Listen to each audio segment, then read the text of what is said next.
Hello, ഞാൻ class ഇടാൻ തുടങ്ങുവാണ്. എനിക്ക് സുഖമില്ലായിരുന്നു, കുറച്ച് ദിവസം തീരെ വയ്യായിരുന്നു. അതുകൊണ്ടാണ്. ഏതായാലും വീണ്ടും പുനരാരംഭിക്കാം. Okay, ready. ആദ്യത്തെ സ്പീഡ് വയ്ക്കുക. Participating in the convocation of the university, the chairman of the University Grants Commission said, I am very happy to be amongst you all this morning. It is unfortunate that the Chancellor could not be present on this occasion due to ill health. I see before me students who have graduated from this university and who have full of dreams about their future career. I have no hesitation in wishing them good luck and bright prospects in the years to come.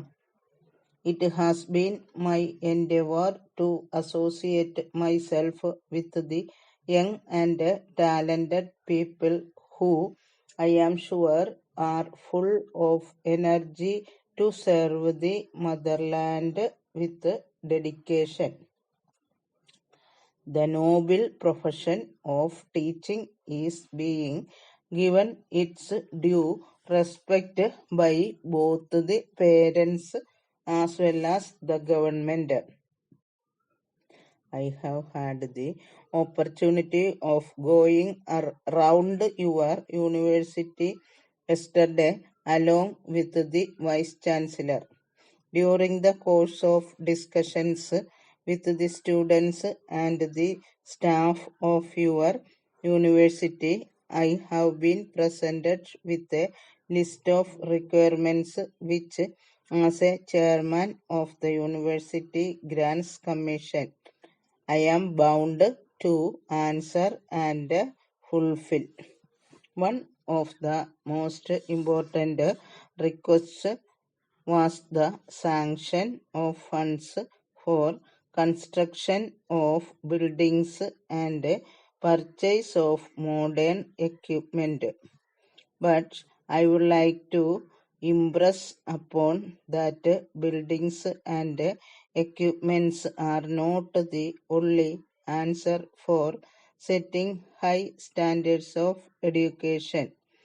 They are very necessary in so far as there is true exchange of information and the staff are much dedicated.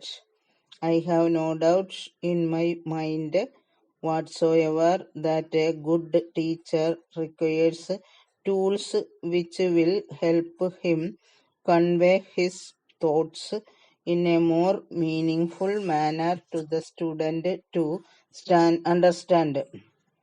If every university wishes to arm itself with buildings and equipment of its own, there will be lot of wastage of resources.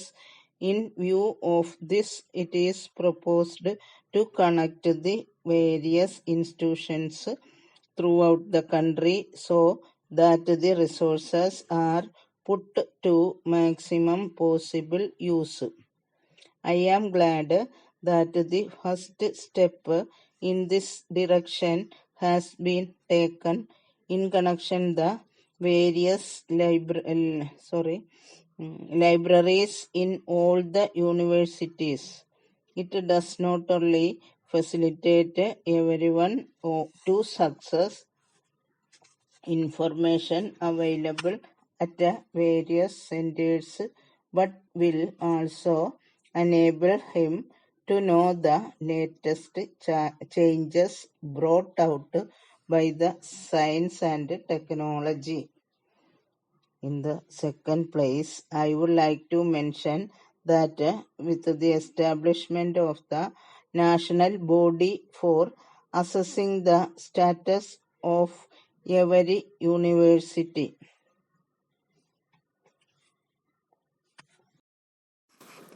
Hello. Mr. Chairman, sir, very eminent and capable people from both the sides have participated in the debate and made very valuable suggestions.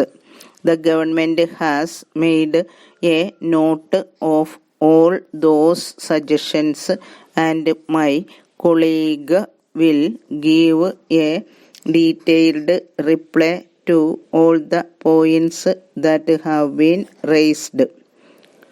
On my part, I would like to make a few observations on this vital bill having far-reaching consequences. Almost all those who have participated in the debate expressed their faith and confidence in the democratic system which we have adopted for our country. It is a well-known fact that ever since we attained independence, democracy has been extremely successful in this country. Still, there may be some shortcomings here and there. With the amendments that the brought forward today, I do not say that everything is going to be perfect. However, best something might be, there is always scope for reform and improvement.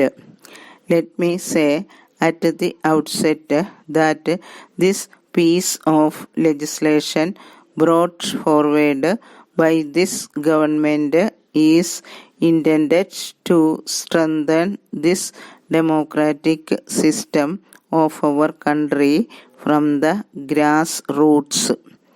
This bill for the first time addresses itself to major electoral reforms, the process of which has already been initiated by this government. It has been stated by some members that the opposition has not been taken into confidence by the government before bringing in this legislation. I do not understand what is meant by that. You are aware that there is no recognized opposition as per the rules.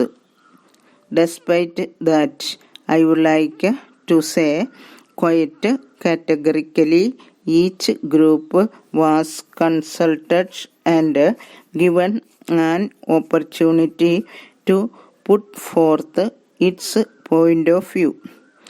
We have consulted the opposition in a very fair and objective manner, and we have gained by the views by have expressed.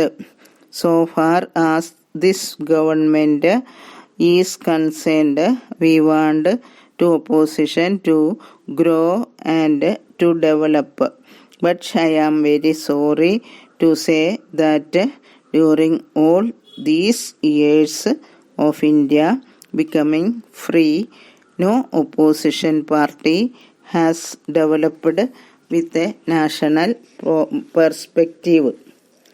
Speaking about the present system, it has also been said that there is government monopoly over the media. I would like to remind them that at the time of elections, equal opportunity is being given to all the recognized political parties. Guidelines have been laid down in this regard after a great deal of thought. If there are any violations,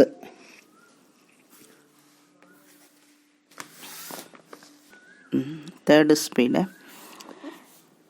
Ladies and gentlemen, I am happy to be with you this morning to give the awards for this year.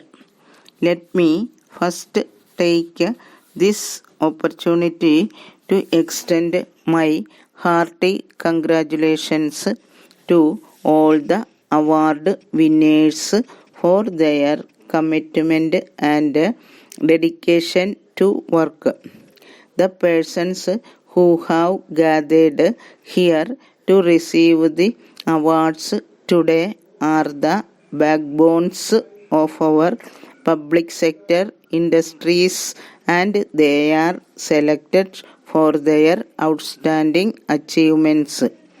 These awards are a result of their lifetime of dedicated hard work and show their high motivation in pursuit of excellence at the workplace.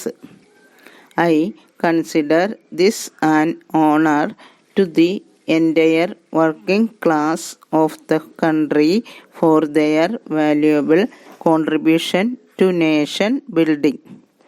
We have to recognize that it is the ordinary workers in the country who set the pace of our development with the hard work and dedication. This large workforce is responsible for the growth and progress of our nation, and it is very important asset in the form of human resource for our country. It is therefore very important that the country looks after them and make use of their efforts efficiently and profitably. I had mentioned last year that the economic reforms are not meant to benefit any particular group of people. Rather, they seek to ensure that the fruits of growth are distributed amongst all sections of society, especially those who are below the poverty line. It is a well-known fact that our country has vast natural and human resources, and it is our responsibility to make use of them in a productive manner. Since the natural resources are limited, it is imperative that we must make use of the human resources by creating employment opportunities for all our people. It is necessary that our labor force should keep pace with the best work practices prevalent all over the world. The people of this country, on the one hand, we have rich agricultural heritage and making rapid progress in the fields of science and technology on the other. I should like to make a special mention of our progress in information technology, and we cannot lose sight of the fact that many of our young men and women are doing meritorious work in software industry abroad. In this context, I would like to make a special appeal to the entire labor community in our country. Throughout the world, new opportunities to do business are opening up. Speed വായിക്കുവാണേ. Ready? I am indeed very happy to be associated with this meeting, and I also congratulate the winners of the shields of their performance in different areas of non-conventional energy. This ministry, as you are aware, was established as a separate ministry recently. During the last 2 years, you can see the enormous improvement in the performance of the ministry when compared to the time when all the activity under the Ministry of Power was perhaps languishing. I am very happy that what I had thought was the political of this activity has come true to some extent, although I must say that there is much more to be done. The basic factor in regard to power needs to be remembered. Whatever is our program on the conventional side in the energy field, whatever we are doing anywhere in the world is to deplete the planet of the resources that are ultimately limited, and unless at some point of time we are able to catch up with the exhaustion of these resources, I am afraid the mankind is going to suffer. It is very easy to say so, but equally difficult, perhaps much more difficult, to get this actually implemented.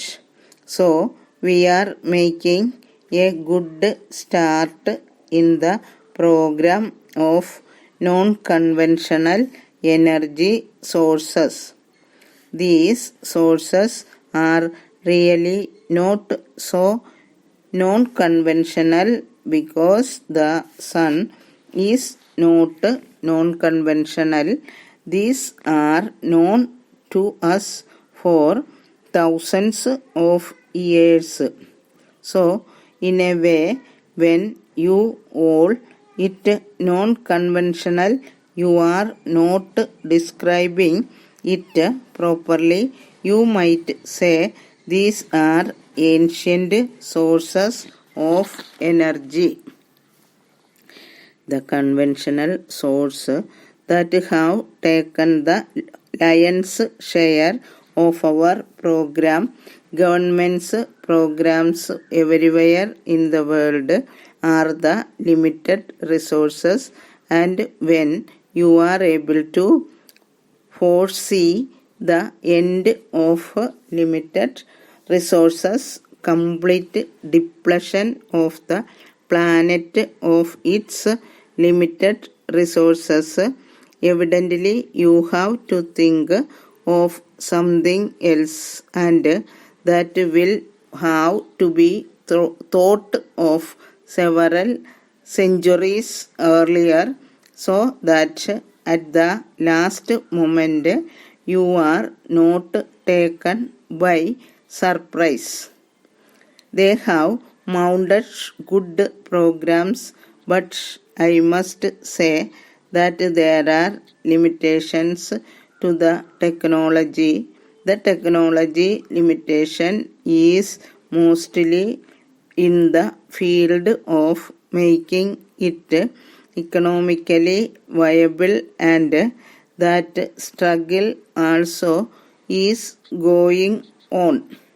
The programs are becoming more and more viable, or maybe less and less unviable as we go along, and the same time is not far off.